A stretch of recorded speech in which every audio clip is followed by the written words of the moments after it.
Every Sunday they fill the churches of Kinshasa, the capital of the Democratic Republic of Congo.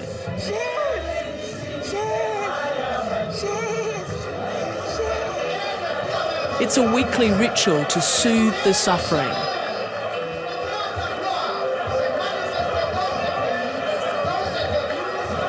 This is a land of unrestrained faith but unanswered prayers.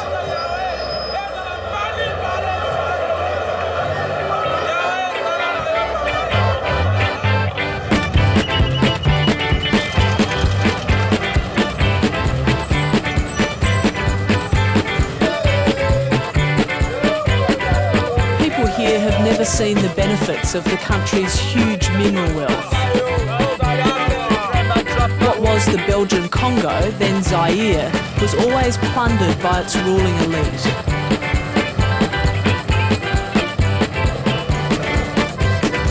I think that the most important problem we have in our country is not an economic problem, it's first of all a problem which is a political one. If you have money, you can almost do everything.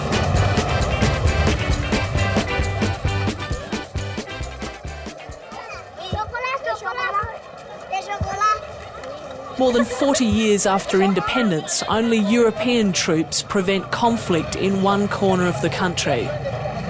The Democratic Republic of Congo is emerging from a catastrophic war fuelled by politics, greed and tribal payback.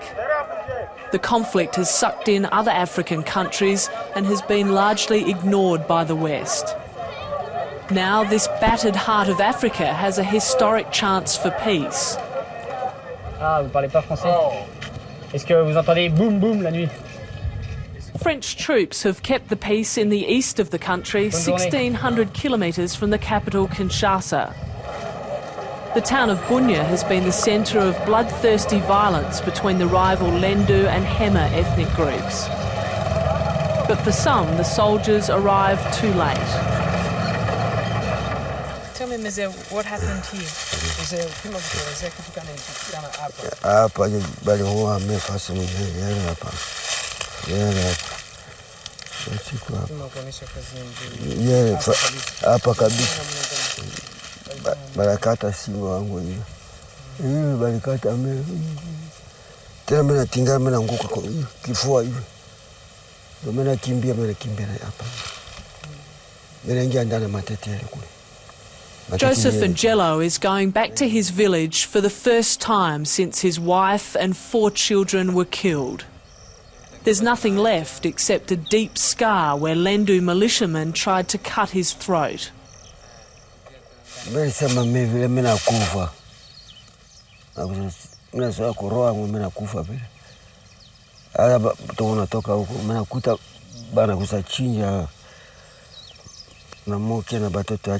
Yote hii basi mimi naangalia damu ile, mimi nasema iko damu yangu, mimi naangalia mara moja banalalisa mimi chini, nasema lala, mimi nalala chini. Basi akapata tukisu hapa ngo hapa, hata kisu bananyo kata singo, kata kisingo tingana mnanguka chini na nguvu. Joseph was the only one to survive the raid on his village. He heard the screams as his neighbours were hacked to death with machetes. Wengine kwa hapa chini hapa. Bakulalia kulia. Mimi nakukotana mara moja kupori kule. Kutana kupori. Unakwenda lala chini. Ubakia tu na macho hivi. Nje tu unafugisa hivi baba.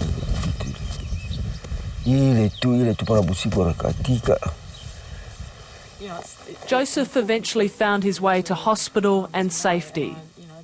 But hundreds of people have been killed in the latest violence in Bunia. The living must somehow start again.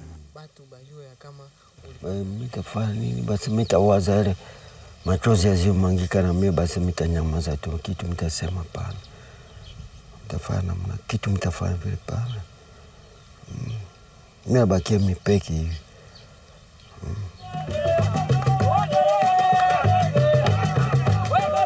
The ethnic conflict that almost cost Joseph his life is part of a much bigger fight. It's a war within a war. A competition between rival tribes and nations for control of the riches of the Congo.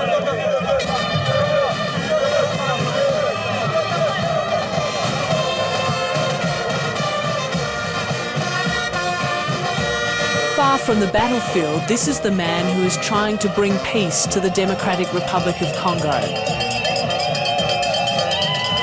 Joseph Kabila is 32. He's the youngest leader in the country's history.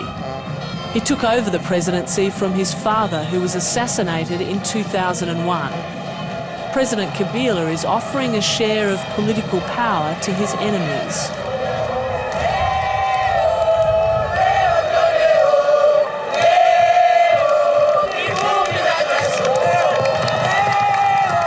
These four men are part of a political gamble. They represent the main parties and rebel groups in the Democratic Republic of Congo.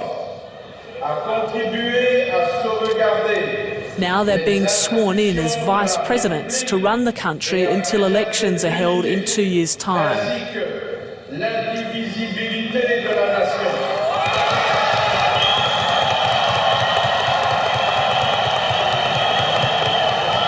If all goes to plan, it will be the first free and fair poll in more than 40 years. But some don't trust this new deal.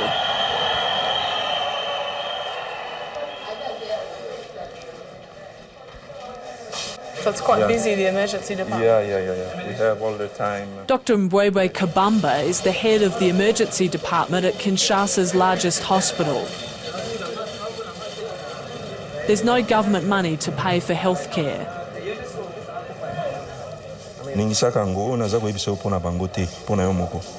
19-year-old Sesko Bandala was injured in a car accident and can't afford to pay for surgery to amputate his gangrenous leg. If I don't operate this boy right now, within 48 hours, he's going to die. That's all I can tell.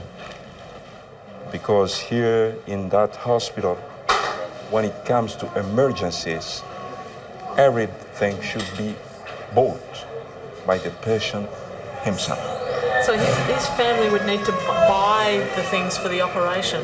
Everything, dressings, gloves, blades, alcohol, and unfortunately for him, he doesn't have it, and now he has a gangrenous leg, and we have to amputate. Allez-y. Voilà. Dr Kabamba isn't only a surgeon. Is it okay? After hours, he's the leader of an opposition political party, the Patriotic Front. But he believes the new power-sharing deal excludes important groups. His dilemma, to stay and fight or give up on his country. As I told you, I have two feelings. One feeling is to say, I give up. And I travel, I go to United States. I go to Europe. The other feeling is to say, I keep on fighting. So maybe this is a mistake because there are people saying it's a waste of time, maybe. I say, okay, my option is to keep on fighting.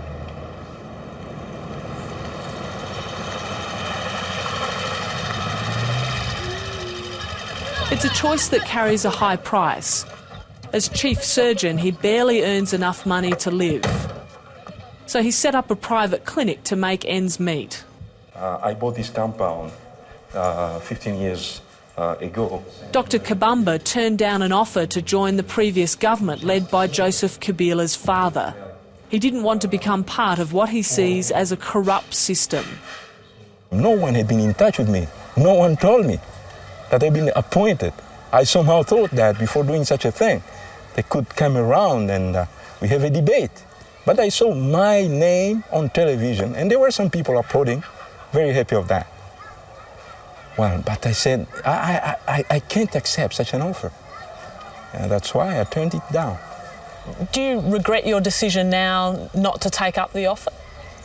No, I don't have regret for that, and well, it makes me feel sad to see people having beautiful cars, having villas, having bank account overseas, because the political class in my country is one of the wounds of it is bribery. So is this a genuine chance for peace for the Congo, or is this another false start? I'm afraid, because I think it seems to be another false start. Simply because what's happening today had happened 10 years ago. Il ne pardonne pas le péché. Il ne pardonne pas le péché.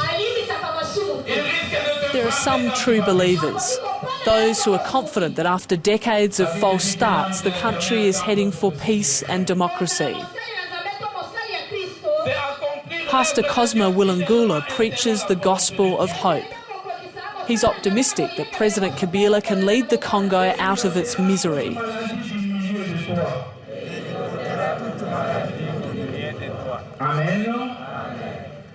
Et après les élections, nous savons que ce sera un pays véritablement démocratique qui va commencer au Congo. Away from the church, Pastor Willangula has a big office. Just the thing for the managing director of the Congo's largest gold mining company, Kilomoto. But it's a mining firm that can't mine. Most of Kilomoto's mines have been shut down by the war. Non, nous croyons que pour arriver effectivement à contrôler aujourd'hui, à reprendre toutes nos mines, nous avons besoin de la sécurité. Parce que dans une région où il y a eu la guerre, certainement on peut trouver les mines antipersonnelles qui peuvent être So Pastor Willangula stays in Kinshasa, fearing he'll be killed if he visits the company's office in Bunia. La réalité d'aujourd'hui, c'est que si je rentre, moi, à Bunia, on peut encore attenter à ma vie parce qu'il y a des personnes qui veulent et qui cherchent à devenir et aussi des dirigeants de cette entreprise ou de managers, des directeurs responsables de cette entreprise.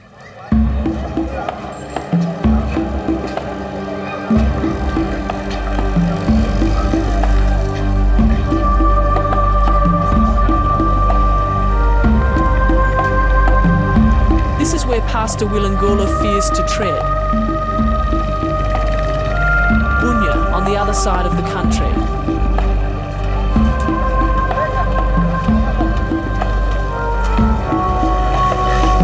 The war has left Kilomoto's shop front dishevelled and run down.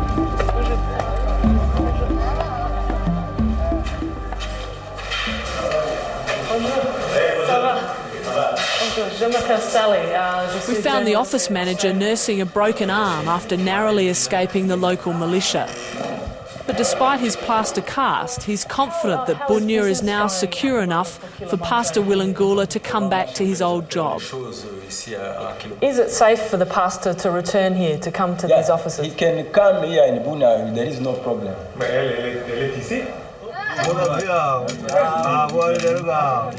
But with many of the mines in rebel hands, there's not much trade at Bunia's gold market. The town is at the heart of one of the richest gold-producing regions, but its resources have been a curse as well as a blessing.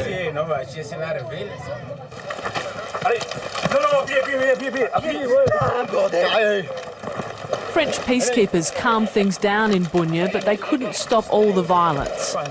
A shot is fired near one of their camps. Dis-moi un mec, je suis mis à la tour là-bas en observation face au le pas là, et là-bas il y a un mec là-bas normalement. The soldiers have a United Nations mandate, which means they can shoot to kill. They've sent a clear message to the militia groups which have terrorised the town. Qui sont pas le droit de circuler avec de l'armement. Et qui sont pas le droit de démonter à la population de l'argent ou voler leurs affaires. Si nous, on le voit, on leur tombe dessus, on leur demande de donner leurs armes. S'ils ne veulent pas, on leur tire dessus. Ça va bien? Ça va bien. Ouais, la forme. Ah oui, oui. Parfait. C'est ça. The European force only protected Bunia and its airport. Everyone coming into town was searched to stop the flow of weapons. Oh, les bananes. Okay. Bonjour. But the rest of the surrounding Ituri province remained under the control of the rebels. A bigger UN force has moved in to replace the French. It has the firepower to move outside the town. But unless there's political progress, the whole exercise will be pointless. There are no military solutions on the ground in Ituri or in the Congo. We are there to provide security, with this security, the political process has to start because it's the international community cannot provide soldiers every time. So it's very important. When the security is there, the political process in the same time have to grow, have to continue. The violence in Bunia is the symptom of a wider problem. There are more than 460 different ethnic groups across the country. And the job for the politicians is to unify a country which really only exists on the map.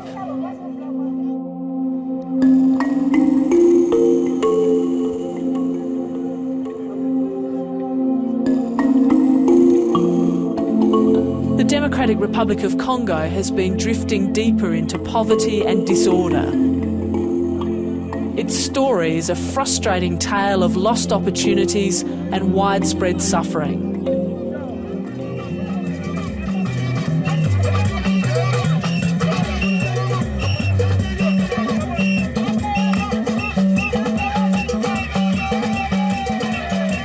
President Kabila's supporters are rallying behind their leader and his vision. They're confident that the Congo will finally enjoy democracy. Je crois que c'est l'homme qui a pu amener la paix au Congo. Si nous sommes là aujourd'hui, dans la situation que nous avons, c'est parce que lui aussi a accepté beaucoup de frustrations que les autres ne pouvaient pas accepter. Donc pour nous, effectivement, c'est l'homme qui a été un artisan de la paix actuelle au Congo. But Dr Kabamba sees the same old corrupt elite pulling the strings. I think Joseph Kabila is an individual. I don't think that he's that bad, but I suspect, seriously, Kabila's entourage. So Joseph Kabila is, to some extent, taken in a game in which he doesn't control anything. And those people are doing their utmost to bring this country to another war.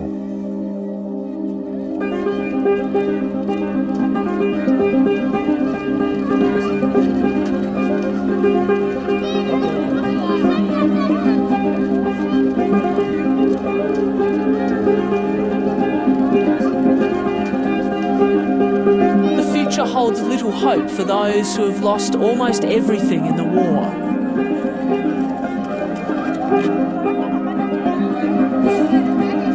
Joseph Ndjelo has one set of clothes and only the memories of his family. He's fearful that the ethnic fighting will continue.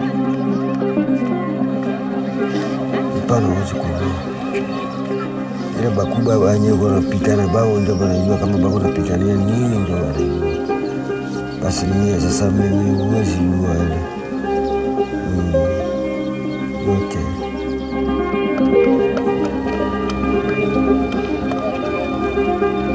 War has left millions terrorised and living in misery. The Democratic Republic of Congo has never been democratic. Its new leaders are promising a fresh start. But history casts a long shadow over one of Africa's most tortured nations.